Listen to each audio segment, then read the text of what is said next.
Hello and welcome to the McCord List today. You guys, I'm Rachel McCord. I'm so excited to see you. We are here to talk about your life, your passion, your dreams. Whether this is your first time watching the McCord List today or you've been here many times before, you know that it is my heart to see you live life and live it to the full. When I started the McCord List over a decade ago in 2013, my heart was to be a message of hope, inspiration, love, and light, and to help you put courage in your heart to do what you're called for. Our show is all about helping you embrace the parts of your life that might need a little more support, encouragement, or advice along the way. We cover topics of faith, fitness, family, and everything in between. You guys, I'm an entrepreneur. I love helping people find their pathway. The McCord List Media Network is all about accelerating the voices that matter. And guess what? You are one of these people. Your voice matters. Whether your platform is 2 people or 200 million, you have a purpose and a call in your life, and you are here to share it with the world, and you don't want to miss that moment. You want to open up your heart to whatever is for you. So you guys, today I cannot wait for you to watch this episode. Oh my goodness, it's gonna be so great. One of our hosts for the McCord List Media Network, Ruth Klein, she is the fabulous host of the Book Club with Ruth Klein. She's a 7 times best-selling author. She is a branding visibility expert and so many other things she does. She's amazing and such an inspiration. I love hearing her talk, so I cannot wait to hear what she shares today on our show. And of course, Phil Circle is here. You guys, he moved to Hollywood and everything changed for him. He's going to share his story as a composer, a musician, a writer. He has done it all, and I cannot wait to hear what he has to share with us about going for it, facing the adversity, facing the ups and downs, and knowing that you matter and that you have what it takes. I'm so excited to chat with him. And then of course, one of my good friends, Karina Pacific. Many of you guys know that I am a faith girl. I started a brand called Holy Spirit Vibe, and it's all about sharing the beautiful atmosphere of the Holy Spirit, the atmosphere, the transformational love of Christ. And so she has come to some of our gatherings. We've done so many fun things together. I can't wait to chat with her about the ups and downs of this life. I know that she has been through it, and I know you have too. So you need to know you're not alone, and I can't wait to hear what she shares. She's vulnerable and she's amazing, so I know it's going to be special. Don't go anywhere, you guys. I'm Rachel McCord on the McCord List today. We'll be right back right after this. Hi, I'm Rachel McCord, executive producer, host, and creator of the McCord List today.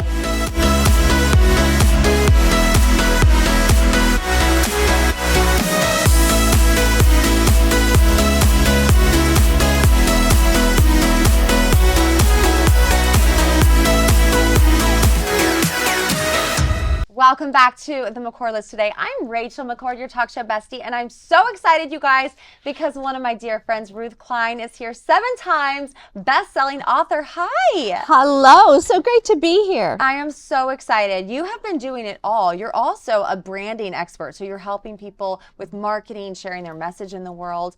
You've written so many books. What is your secret to sharing your story? Oh my goodness. You know, my parents said when I was younger, I walked in my sleep and I talked in my sleep. And I'm just doing the same thing now, except I'm awake. And there's just so much to say. There's so much to learn. And the more that I learn, the more I realize I don't know. And there's so many people out there that have such great stories and messages. It all comes together in some beautiful way. It's so beautiful. I remember the first time we met and we were talking about doing your show with the Right. McCord List Media Network. And I was just so touched by the learnings that you've had. You talk a lot about turning your mess into message and how to really change the course of your life by elevating. So can you talk a little bit about some of the inspiration that fuels your work every day? Yes, absolutely. So the primary why for me is to get a person's voice and story out into the world. And I do believe that many of our cures are in graveyards because people did, for a number of reasons, did not have a reason or a time or an opportunity, or did not think they had anything to say. And we do. And I know that particularly books and our stories can save lives, can change the trajectory of lives. And so that is why it's so important. And that's why I help people with their branding and who they are and how they want to show up in the world and make that authentic to them no matter what's happening on the outside. So beautiful, Ruth. What is the key to brand visibility? The key to brand visibility is, number one, your identity. Who are you? I mean, who are you really? And the interesting thing about brand, which I love, thank you for asking that, is that there are two parts to branding. There's the personal internal brand. There's the external business brand. And when there is a gap, in that place is where you lose clients. And in that place is where you share doubts. So they have to be consistent and aligned. In other words, who you are has to be reflected so that others can truly see your heart, what you stand for, what your purpose is, what your message is, what the transformation is that they can be assured that you will help them with. And when that is in alignment, that's the key. Wow. I can completely relate with what you're saying because I think there have been seasons of my career. My first company was not connected to my heart's mission and what I was called to do. And then even over the many years since 2013 when I founded the McCord List, that I would be changing and transitioning and evolving the brand. And I feel like even in this season, it's kind of like, wow, this is what it feels like to be really aligned. And I love helping people get aligned as well, but it is more challenging to do it for yourself. It is far more challenging to do it. And here's the thing. Ask 3 friends and 3 people that you've maybe helped, whether it's in business or just socially, and ask them, what is it about what I shared with you or how I helped you that you felt was authentic to me? So get some ideas out there. I mean, that is pure research. That's pure market research. You couldn't pay to have that done. And so it gives us an idea of at least where to start. And that's what you want to do. I love that exercise. And I think it's such an important exercise for anyone. You know, not just in the business frame, because, you know, standing authentically with who you are makes a huge impact in the relationships as well. You can think about who you want to say yes to, who you want to say no to. Now, Ruth, you did mention that you were born talking right away, and you have helped so many people share their messages. Tell me about the message in Generation Why Not? Yes. So this book is close to my heart. And I was wondering, basically, when I first started writing this book, I was wondering, why is it that some people have meteoric rises and then lose it all, but they come back? And how is it that some people have meteoric rises and they lose it and they don't come back? What is that? Is it money? Is it age? Is it geographical location? What is it? And so it's right there. The answer is right there. Generation Why Not, 7 principles to a more purposeful business and life driven by attitude, not age. And so Generation Why Not is a new demographic and psychographic. In other words, forget the 20s and the 30s and the 40s and the 50s and on and on and on. You don't have to forget about it, but this book talks about a generation that basically says, if someone says you can't do it, they go, why not? Why not? And I remember as a very young person, someone would say I can't do something, and I'd always come back and go, why not? Because I could see it. I knew that I could do it, or I knew perhaps to find a way. I knew that it could be done. Maybe certainly not by me, maybe by community, but it can be done. And so this generation is open to possibility. This is how we got quantum physics, open to possibility. This is how we had planes that started to fly and not just be on the ground. Being open to possibility, being curious, not judgmental. I love that. You know, it's so fun. In my family, my husband and I say all the time, and we said this before we even knew each other, what if? What if we did this? Yeah. What if we did this? And my son popped out, literally being like, what if? And I think that that's really what I'm hearing you say. It's like, why not? What if we try this? What if? And I think that's really the question on our hearts is, how does something become? It becomes with a thought. Absolutely. And it's, reimagining. This generation, why not, reimagines. And so, my TV show, The Book Club with Ruth Klein, it's about reimagining what business could look like, what finance could look like, what parenting could look like. And I'm working on a parenting book now, a new reimagined parenting book, what our wellness can look like. And it's always asking, why not? Always being curious. There is a way, because the moment we say no, there's no way, because our intuition and our subconscious and our thoughts just go into quiet mode. And so we always want to know, one of the things that I do for myself and share with my clients is, so I need a title for something, or if I'm thinking of something and I don't know what it is, I will do a bedtime intention, and I will simply ask God to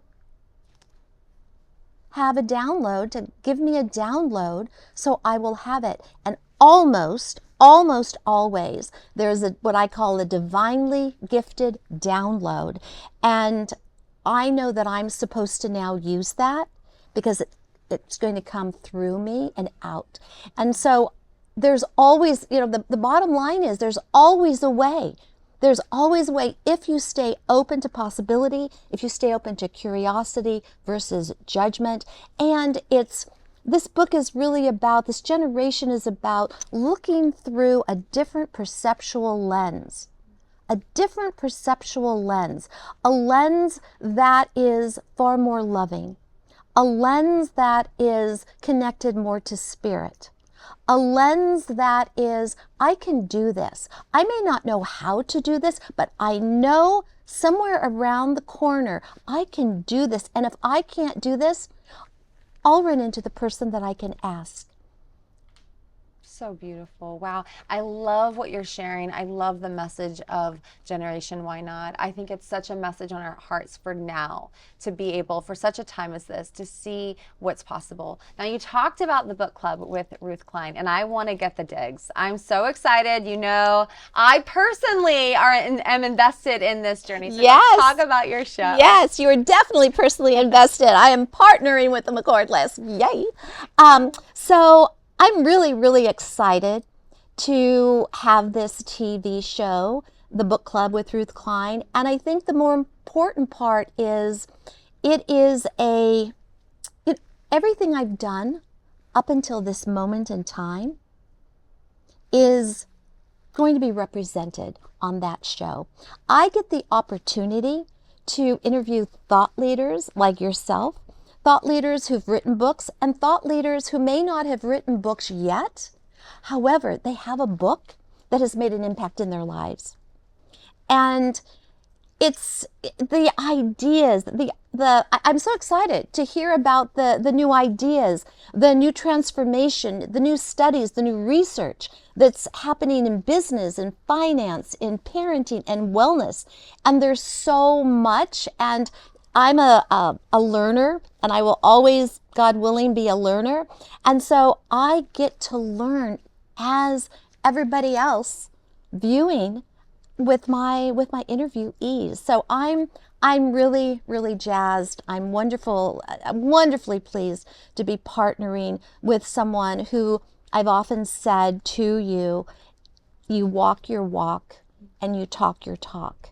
And for me, that is in perfect alignment with where I want to live with this show, where I want to live when I interview people and get to know them, and where I want to live and be able to share these wonderful ideas, I don't even know what they are yet, with the viewers. Wow. Thank you so much, Ruth. I'm so honored to have you on board, and thank you for coming in today.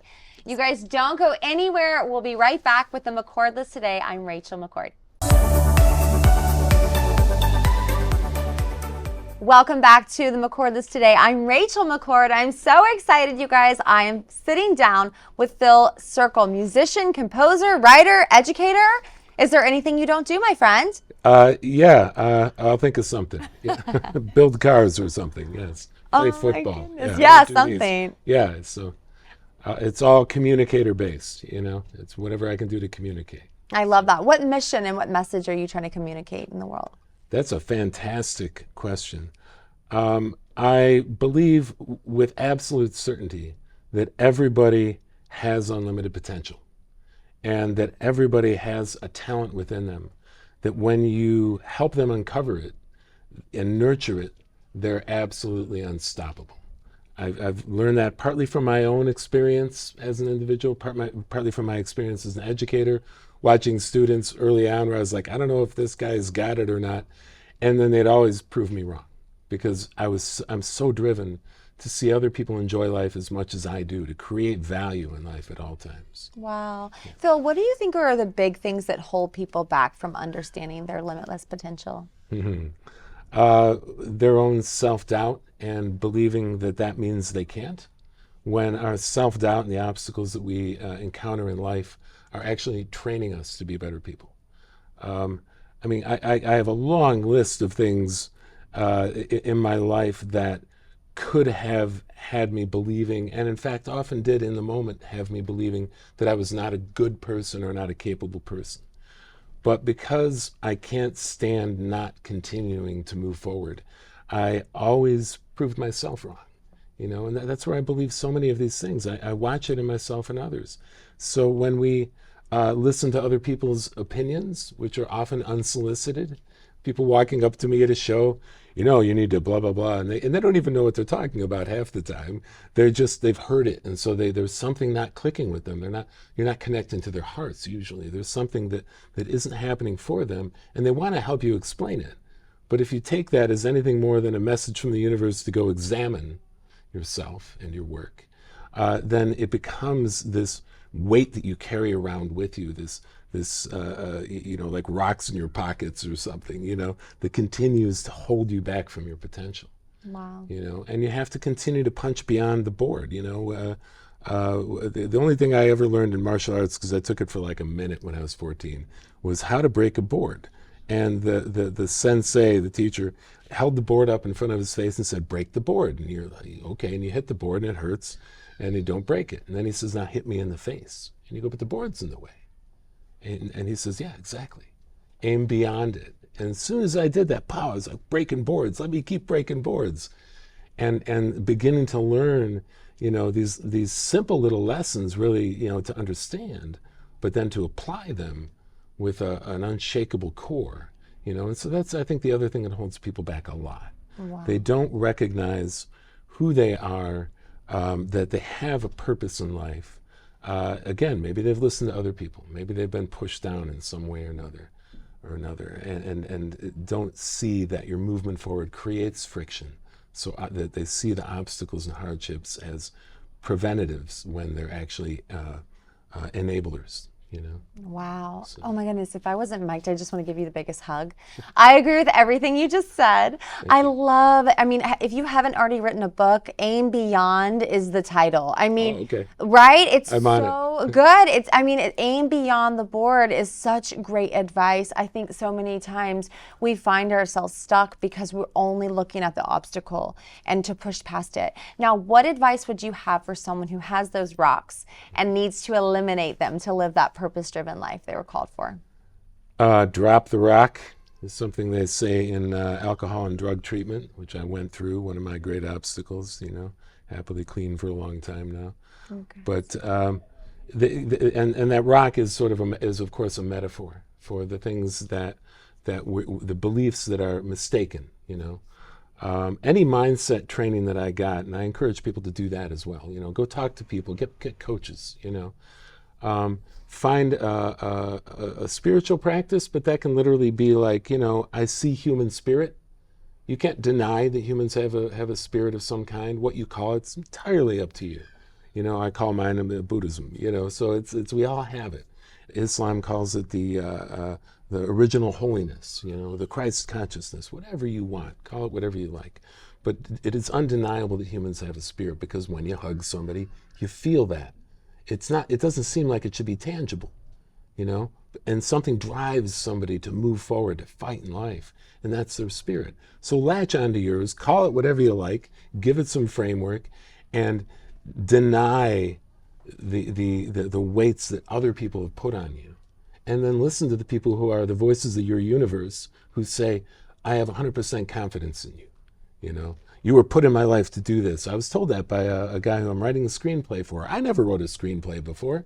I am a writer. I do have a book. I've been a music writer all my life, you know.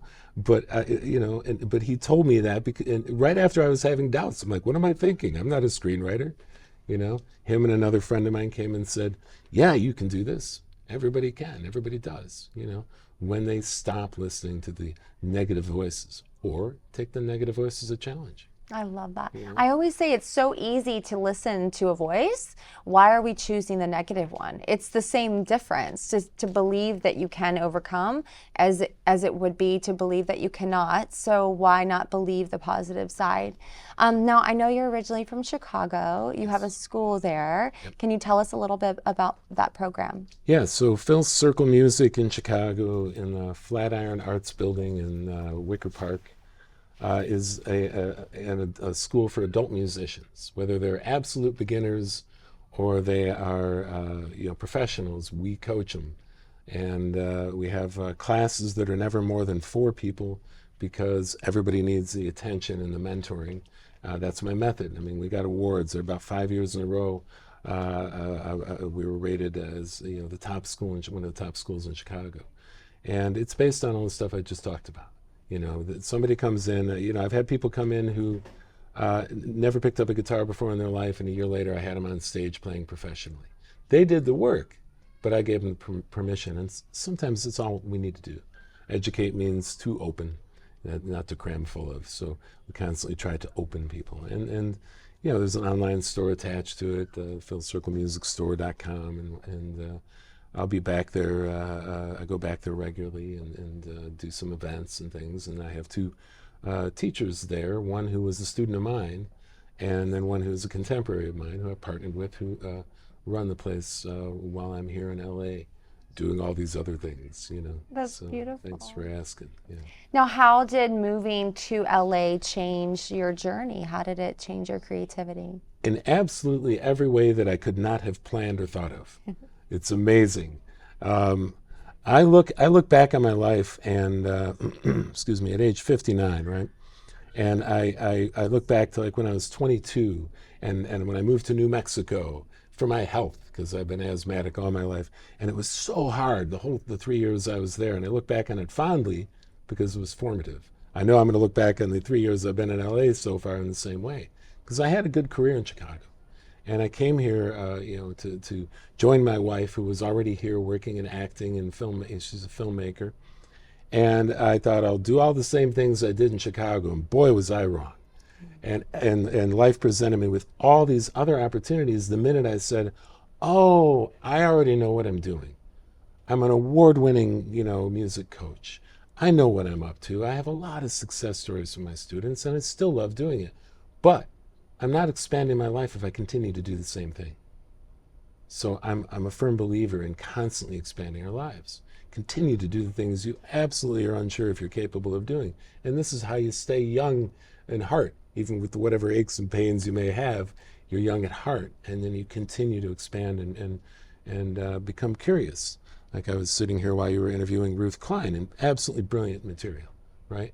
And it's just all about being curious, and finding the what if and the why not. And that will help you find the why, So that's what led me to doing a soundtrack for I Promise You, a new short film, and writing a screenplay about the true story of the gypsy musicians who became the second oldest, huge guitar makers across the planet, where Antonio Banderas buys their guitars and the Gypsy Kings buy their guitars and everything. And that I was asked to do it by the 4th generation of that family, And again, I never thought I could do that, but I'm loving it. I'm learning Spanish so I can, understand the cadence of the language, even though I'm writing in English. I'm reading about the culture. It's great. I've never been this nervous since before the first time I got on stage when I was 22, which is a minute ago, Wow. So I'm deeply grateful to Los Angeles because probably the biggest thing that happens here, and I've toured all over the country. I played in every single state except Hawaii and Alaska because you can't drive to Hawaii. I've never had the experience I've had here. Everywhere else, when people go, what do you do? And you say, oh, I'm a musician and a writer. And they go, oh, do you make a living doing that? And I would always answer yes, even when it wasn't entirely true, because I wanted to make that cause, start manifesting, right? But it's become true and been true for 30 years now, People still ask. Here in LA, nobody's ever asked me that question. Absolutely everybody has been like, wow, that's so cool. Where can I find your material? Or what else are you doing? And, oh, tell me, I've always been wanting to play guitar. Should I do it? And because there's this culture of creativity. It'll crush you in a lot of ways. But if you stick with community, again, you're unstoppable, because our happiness is based on other people's happiness, not in a codependent way, but just in the sense that if we're supporting other people in a community, we become even more unstoppable. Wow. So I'm grateful to the community here, and you for having me on here, for instance. This community you're building is amazing. Thank you. Thank you, Phil. Thank you for being on the show today and your wisdom. Thank you guys for tuning in. Don't go anywhere. We'll be right back on the McCord List Today. I'm Rachel McCord. Welcome back to the McCord List Today. I'm Rachel McCord, and I'm so excited, you guys. I'm sitting down with the founder of Lexstyle Magazine, Alexis Longmire. Hi. Hi, how are you? Oh, I'm excited. I'm We're excited talking too. about fashion, entrepreneurship, faith. What? This is like my favorite topic. Yeah, it's like all tied into one. You got it in my brain. It's like, what is going on? I know.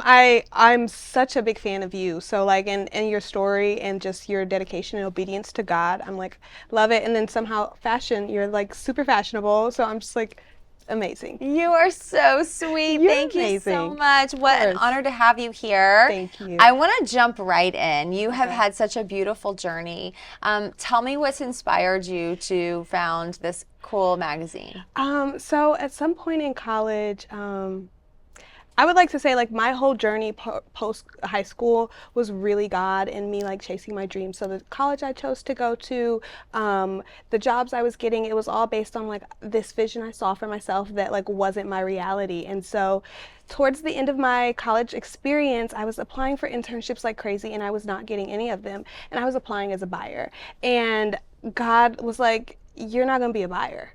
And so I like just slowly was like, well, how do I show the world what I can do without someone hiring me at this moment? Because I'm still in college and I was in Tucson, Arizona, so there's really no fashion scene there. And so I started a blog. And so I was just blogging all of my thoughts on styling, on what was happening in the industry. And then it just opened the doors for a magazine. And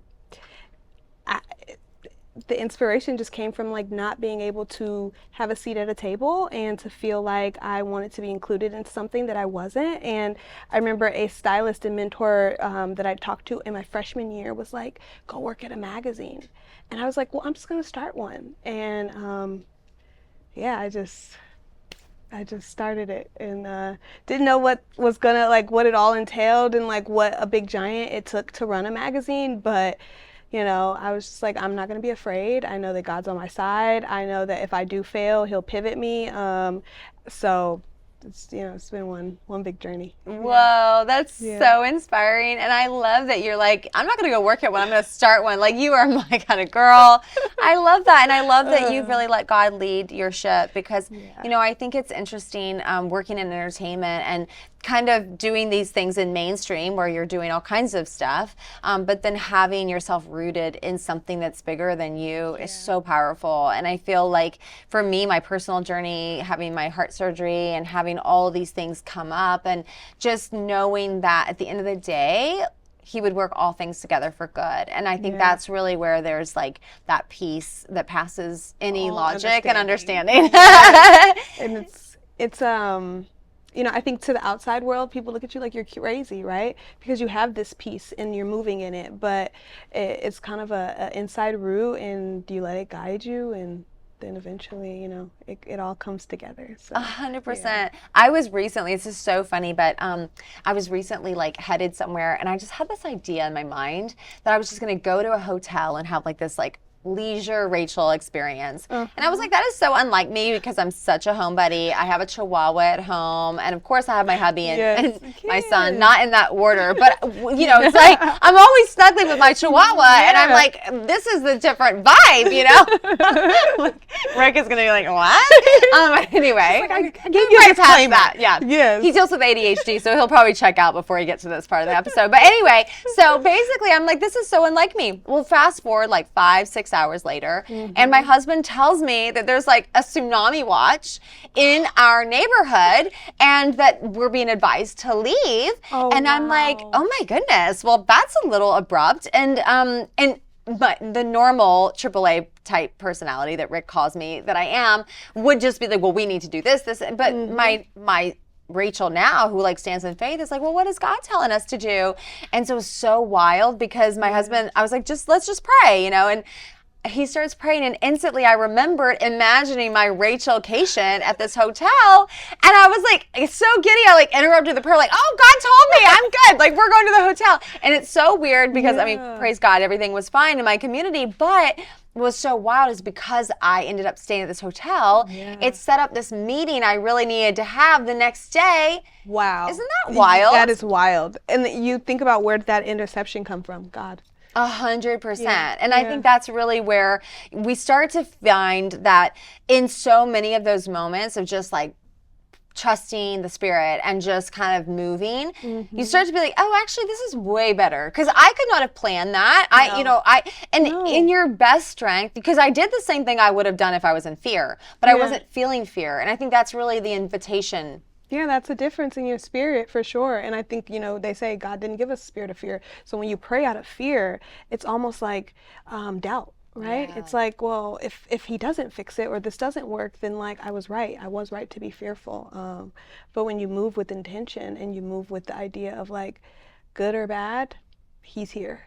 And I think one thing about faith that people may misconstrue is the idea that like, oh, life is just going to be like peaches and sunshine all the time and you have God and everything's bright amazing. Flower colors. Yeah, and it's like, that was not the promise at all. And, you know, He actually promises us trials and tribulations and we still signed up. So it's like, you know, once you get through that, I personally think entrepreneurship gets easier because then you stop taking things so personally, right? It's like, well, it's okay. It's redirection for a yes another day.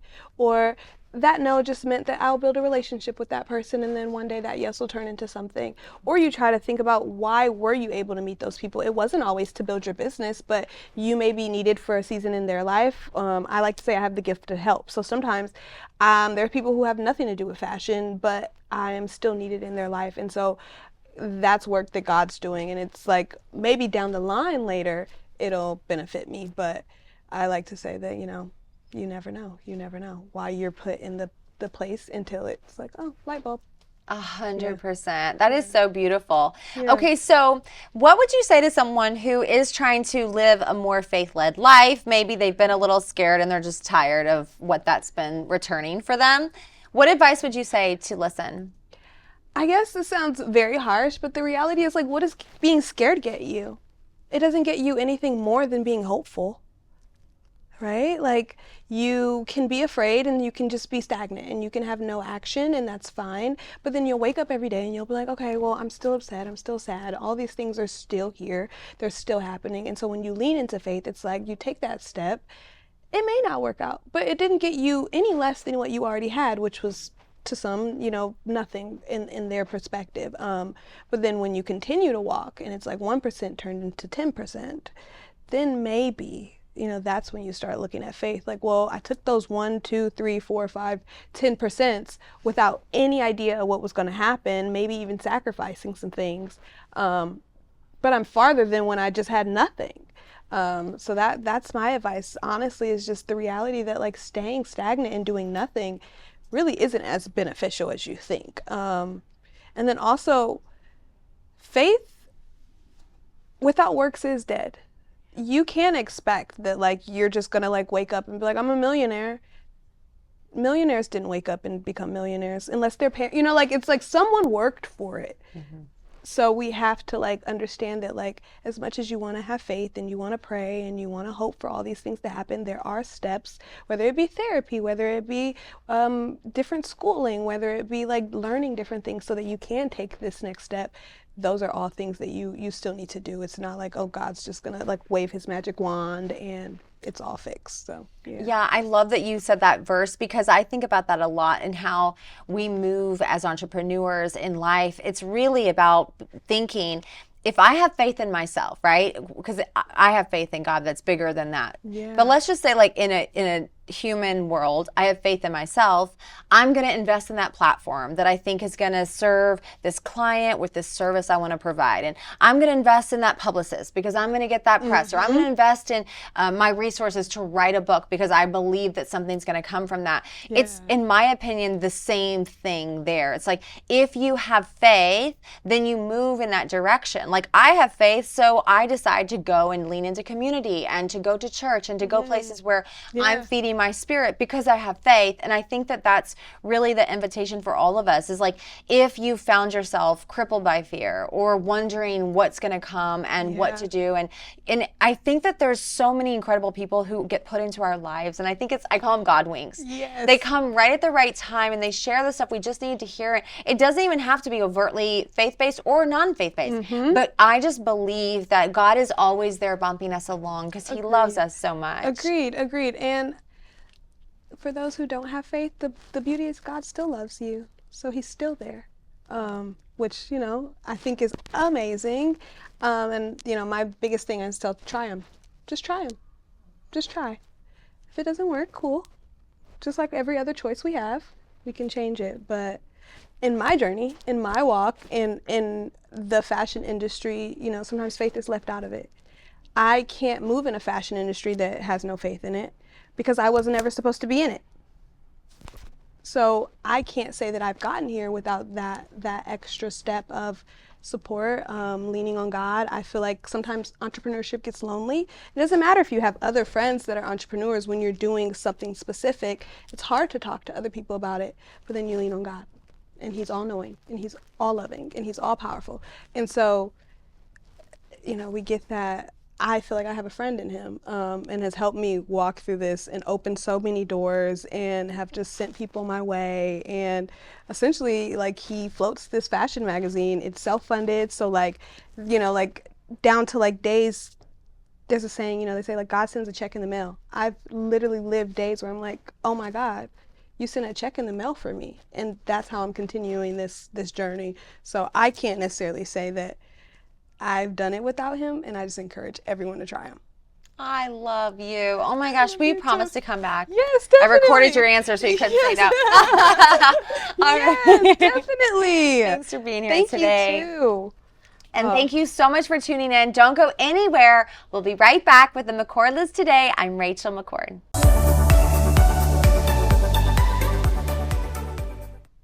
Welcome back to the McCord List today. You guys, we are getting into it. It's all about the joy through the journey. I'm excited to talk to Emberly Lago. How are you? Oh, I'm so happy to be here. It's so great to see you again. You're amazing. been a while. I know it's been a long time since I was like newly pregnant with my little man.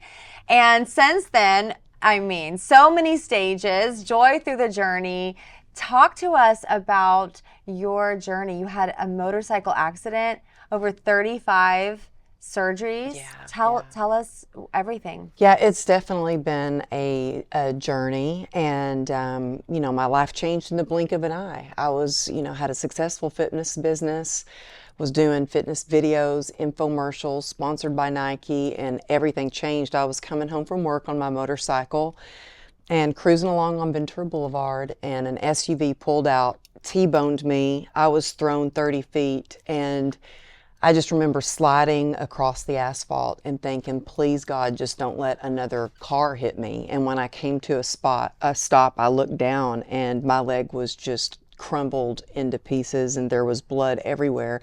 And I didn't know at the time, but my femoral artery was actually severed, and I really had a guardian angel come over because this total stranger ran over to me, ripped off his belt and made a tourniquet on my leg, and he really saved my life.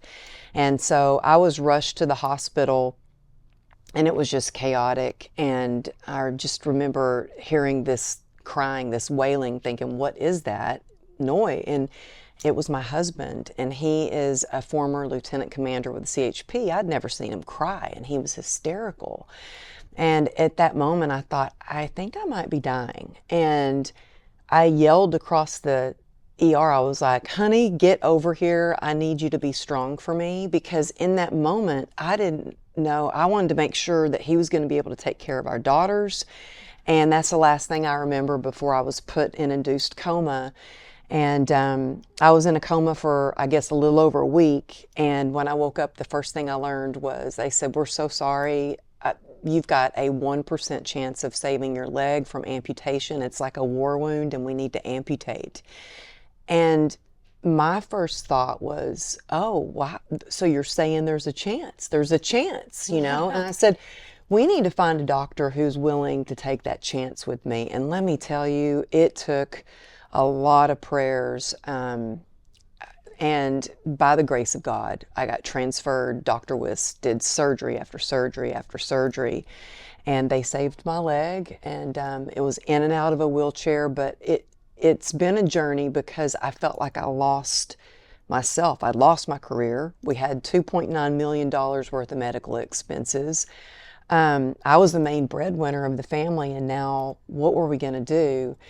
And so in that moment, I think those moments can either tear your relationship apart and your relationships, even with your higher power. For us, it became stronger. I relied on God, and to this day, my daughter made a little ceramic frog that sits on my desk, because when I see a frog, it reminds me fully rely on God. And so, you know, it's my relationship with my husband is stronger, and to see how both my girls have turned out as a result of what I've been through, that it just shows that even in the worst situations and challenges and roadblocks and even catastrophes, that there are blessings that can come out of that if we fully rely on God. Wow, what a remarkable story. I think about how in all of those moments, all those precious walks or being rolled into an OR, how many times you must have felt that feeling of fear. It's so scary every time you have those conversations with a medical professional and they tell you the news you don't want to hear. How did you find the joy through that journey? Well, actually, I just had another surgery just like a month ago, and it was probably one of my most difficult recoveries. It was really bad. They did a spinal stimulator because as a result of the accident, I was diagnosed with complex regional pain syndrome, which leaves you in constant chronic pain. And so they were trying to treat this, and it went radically wrong. And I think that what I have learned is that we can have joy despite pain or challenges. And I know some people might be listening going, yeah, you don't know what I'm going through, or I can't relate to you because I've never been hit by, an SUV. And I pray that your people watching do not ever experience that. I don't recommend it. But I think we've all been hit by something. And I think that there are ways to light up the joy that already exists within us. I think joy comes from God, but I think sometimes that light gets a little dim, but there are ways to ignite that joy. And to me, it starts with gratitude. That's the best, the quickest, and easiest way to shift your perspective. I think it really comes down to self-care. And when I say self-care, I'm not talking about like bubble baths and massages, although I love both of those things. I'm talking about creating a life that you don't want to escape from. Getting back to basics. For me, when I was dealing with so much pain, I went from being an elite athlete to an alcoholic. And so in 2016, I got sober, and I really started to build my life back again. And I had to really, again, fully rely on God, but get back to basics and remember little things like, I always say halt, never get too hungry, angry, lonely, or tired. But when I say get back to basics, do things that bring joy to you. Like for me, I have a morning ritual, and it sounds like a lot of work, but it's a heck of a lot easier than a life of misery. And so the first thing I do when I wake up in the morning is I get on my knees and pray. And I get on my knees, and now my new puppy lays down there with me. But when I'm on my knees, it reminds me how small I am and how big God is in my life. What a beautiful story. I got emotional talking about God because He's good. So faithful. I think about when I had open heart surgery last year, and I was so scared. I kissed my little boy's face, and he was 3 at the time, and we went to the hospital, and I was just worshiping that song, "This Is How I Fight My Battles." And I remember the closer I got to the hospital, the scarier everything got. Yeah. And then when I was laying in the bed, it was like they were about to roll me back, and it was like a 50-person team. It was such a situation. And I was so scared, and I just kept worshiping, and like tears were rolling down my face. And I think about how, when you face these moments where you are reminded, like you said, of how small we are, how powerless we are, and we can choose any way to have faith. We can fight through the fear, fight through the doubt, and just know that He's looking out for us. And it's not that it needs to be easy, right? The trials and tribulations come, but it's more about the fact that God will use you on the other side of this journey. And the way that you're speaking on tons of stages, from Google to Lululemon, you've got your book, you've got this incredible mastermind. I want to hear about the PACER method as well, because I think what you've learned, you've worked hard to learn it, and people can learn it with you in a shortcut, it seems, for them. Yes, well, let me give you the shortcut for the PACER methodology, because I definitely learned it the hard way, and it came about when my husband told me to pace myself. And as an entrepreneur, I was like, well, pace myself? I like to go fast. But I did have to learn that in order to be resilient, that there are some key things that I have to tap into, and it's easy for you to do, whether you're tired, anxious, in fear. And PACER stands for perspective, acceptance, community, endurance, and rest. And so perspective, I do it often throughout the day, and the easiest way to do that is with gratitude, because gratitude is really alchemy. It changes what you can't do into what you can do, and what you don't have into what you do have, and it allows you to accept where you are, which is the next part of PACER. And I was in denial. I didn't want to accept all my scars on my legs and this nerve disease, but acceptance is the beginning of any transformation. And I always say the truth will set you free. It might hurt a little bit at first, but it will set you free, and it will allow you to take action steps and connect with the right community, which I love that you have such a beautiful community that you've created. I think community and connection might be the most important part of PACER, because for so long I thought I had to do it alone, and you're never alone. God is always right there by your side, and I have learned to take contrary action. When I'm in pain and I want to isolate, that means I need to reach out and ask, how can I be of service? How can I be a blessing in somebody else's life? And so community and connection is what has gotten me through so much. It's what keeps me sober. And it allows me to have endurance, which is the next part of PACER. And endurance is really where your passion and your perseverance come into play. And, so many people say, well, would you take it all back? And I'm like, I used to sit there and go, what am I going to do, and how am I going to get through this? But when you think of why, like my daughters were my why, like I wanted to be an example of resilience. That activates the human spirit, and the human spirit is powerful beyond measure. And so I believe that allows you to have that endurance. But the last part of PACER I was going to leave off, but I learned it the hard way over and over and over again, is rest and recovery. And I would just push and push and push and try to grit it all out. But I realized we need to allow ourselves a little grace.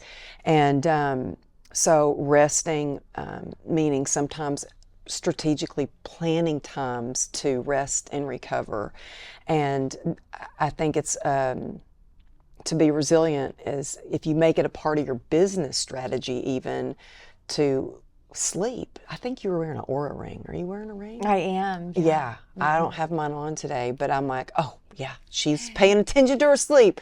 So I think that, if you can focus on shifting your perspective, be in acceptance for where you are and who you are, reach out, see how you can be a blessing and build community, tap into your why to really increase your endurance, and then always remember to rest in recovery. You're going to be resilient.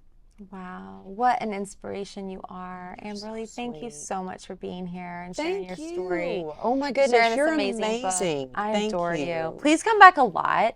Please. Can I? You Can I have just to. hang out and stay here? Never leave. Never leave. I am locked in. I'm like, I'm going to sign up for all the things.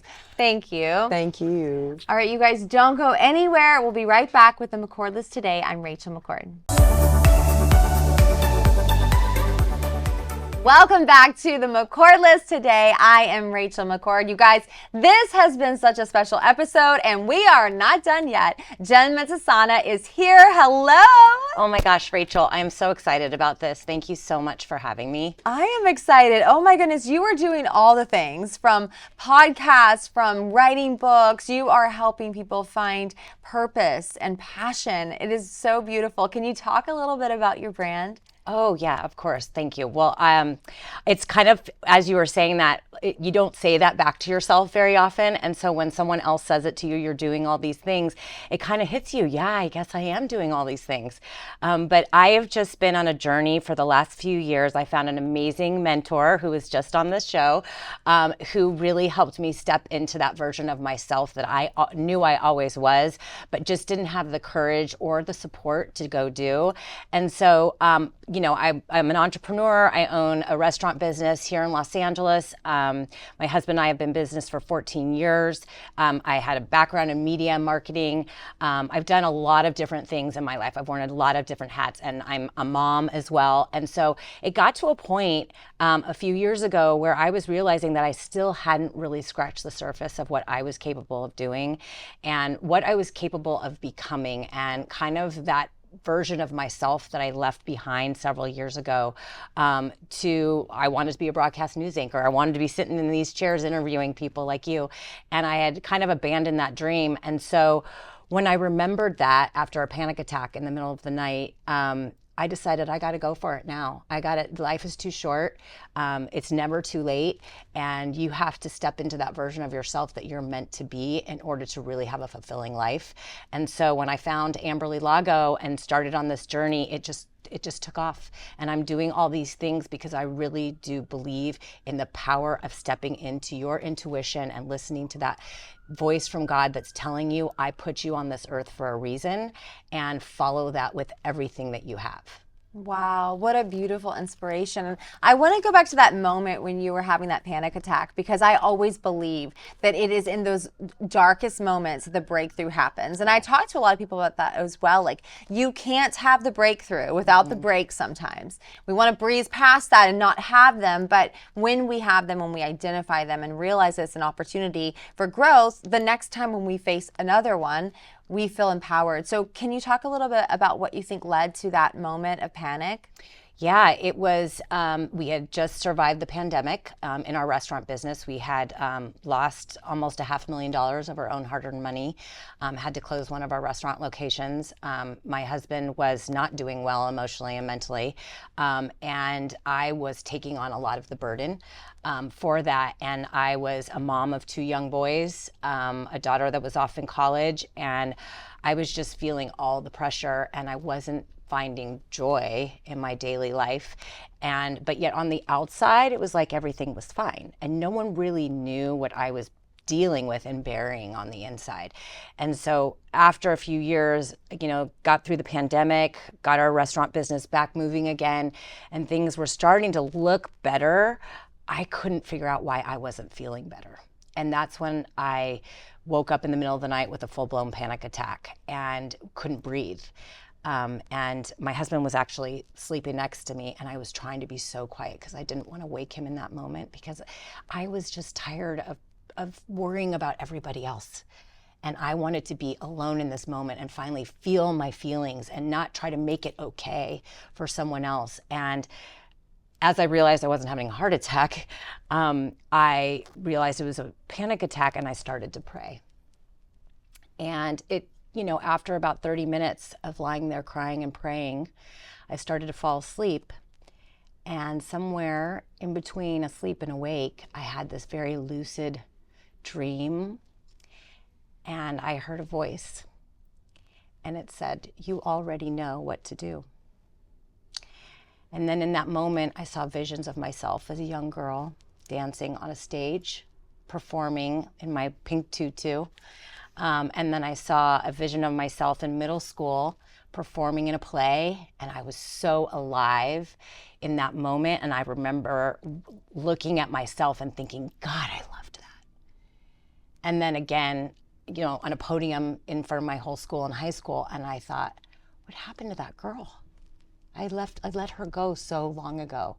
And I realized in that moment, I had been living this facade of who I thought I was supposed to be, the perfect wife, the perfect mother, the perfect things, the business owner, doing it all for the expectations of others. And I thought about how many other women do that. Yeah. And I said, no more. I'm done with that game. I'm done playing house and perfect everything, and I'm going to go do what God wants me to do, and I'm still going to be a great mom, and I'm going to be an even better mom, and I'm going to be an even better wife, and I'm going to be an even better friend, but it's going to be on my terms and not living by the expectations of society and everything else. And so that's really what started the journey for me. Wow. I love that you have the book Guided by Grace, and you literally were in the darkest of moments. And I think about how you were saying that you were trying so hard not to wake up your husband. Mm-hmm. And you think about how much you were carrying, how much you were holding in, and trying not to wake anyone up. But I think that sometimes there's such a gift in the wake up. Yeah. And we have to set those boundaries for ourselves and protect ourselves to be able to do that. So can you tell me more about Guided by Grace? Of course. Well, this is just a piece of work on my heart. It has been something I've poured into for the last several years. And it's really the story of how you go back to remembering why you were put on this earth in the first place, and that relationship that you have with God all throughout your life, and how you can choose to listen to the breadcrumbs from God and the universe to go down the path you're meant to go down, or you can, out of fear or whatever reason, ignore those little niggles, those little nuggets of intuition, and stick with your head and what you think you're supposed to do. And it's kind of like a memoir, but it's also really a way for women to find that intuition again, that purpose, those aha moments, how to tap into those on a regular basis, to make decisions, to get down the path of your journey that you're meant to go down closer, faster, easier than all of these worries and fears about the what ifs in life. And so it's really a self-help book, but it's through my story that I tell it.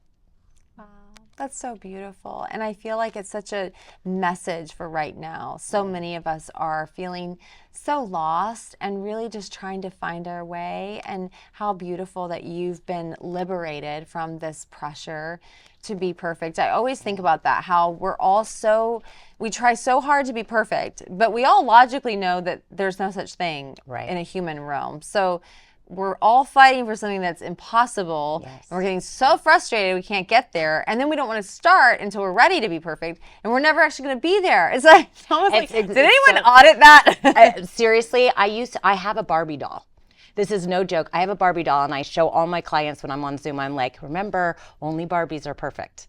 Because it reminds me, I call her Perfect Polly, and it reminds me that we aren't perfect for a reason. Only God is perfect. And our journey is about becoming more like him, and not about what looks perfect on the outside. And I think, as you mentioned, in today's society, like, we're so caught up with all these images on Instagram and everybody editing these clips to make it look perfect. And it's not real life. What's real life is tapping into who you are and showing that to the world. And that in and of itself is perfect. Wow. Yeah. You talk a lot about rising through the rubble. Mm-hmm. What would you say to someone right now whose life feels like they're in that dark place? Well, first I would say, I feel you. I know what it's like. It feels, I have definitely dealt with my share of bouts of depression, and it's so hard to dig yourself out. I think Amberly mentioned on your show earlier, community is so key. The first thing you want to do is find your people, the people that want to see you succeed, the people that lift you up no matter what, the people that know you and look at you and know who you are for you, and let them remind you, because sometimes you forget how amazing you really are. And it takes surrounding yourself with those cheerleaders in life. For me, my first cheerleader was my grandma Audrey, and to this day she's up there watching me, and I know she's going, yes, because I'm finally doing it. And those people out there, find those people, those cheerleaders in your life. And I talk about this in my book too. Never let anyone diminish your light. And I think if you're going through a hard time right now, the thing that I would say is surround yourself with good people. Self-care is so important. Get out on walks, be in nature, open yourself up to God if you're willing, because that is the best way to find yourself again. And just be in awe of everything that this life has to offer. And I think that you can slowly get yourself out of that. And it takes time and it takes work. God hands us a lot of opportunities, but we have to do the work. Wow. Thank you so much, Jen. Thank you for being here today and sharing your story. Of course. Thank you so much for having me. And thank you so much for tuning in. That is our show on the McCord List today. I'm Rachel McCord. I will see you next time.